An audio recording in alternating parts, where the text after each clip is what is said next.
আপনারা একটা জিনিস নিশ্চয়ই দেখেছেন যে অবৈধভাবে ক্ষমতা দখলকারী ইউনূস সে কিভাবে আওয়ামী লীগকে ব্যান করে, তার কি অধিকার আছে?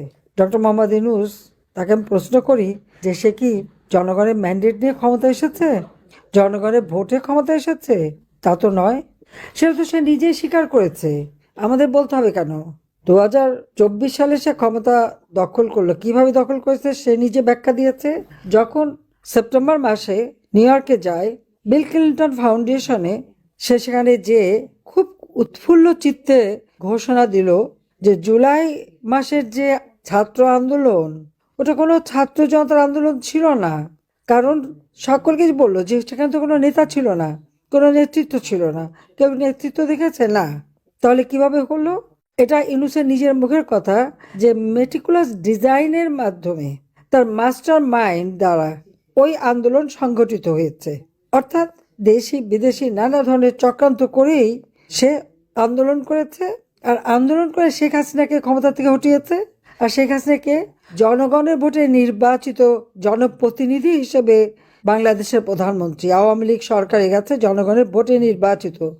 তো জনগণের ভোটে নির্বাচিত সরকারকে মেটিকুলাস ডিজাইনের মাধ্যমে উৎখাত করে দিয়ে সে ক্ষমতা দখল করেছে, অর্থাৎ ডাকাতি করে ক্ষমতা নিয়েছে। এটা তো তার কথাই প্রকাশ হয়ে গেছে।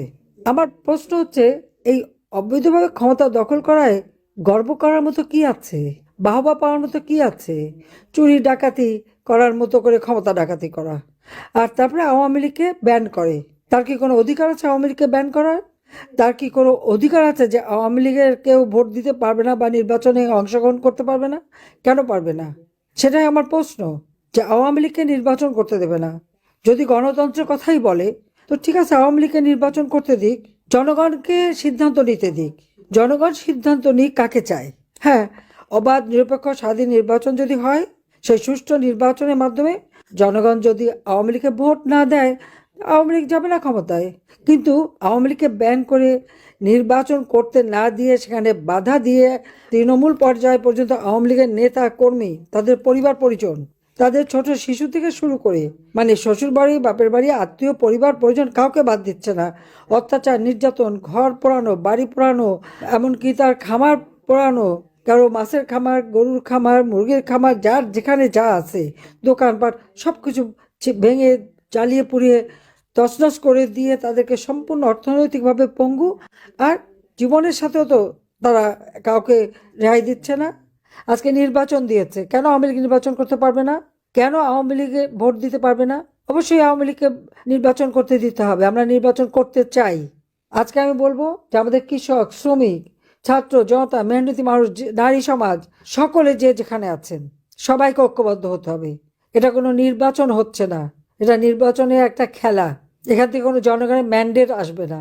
নির্বাচন নামে একটা প্রহসন হচ্ছে, যেখানে আওয়ামী লীগ অংশগ্রহণ করতে পারে না।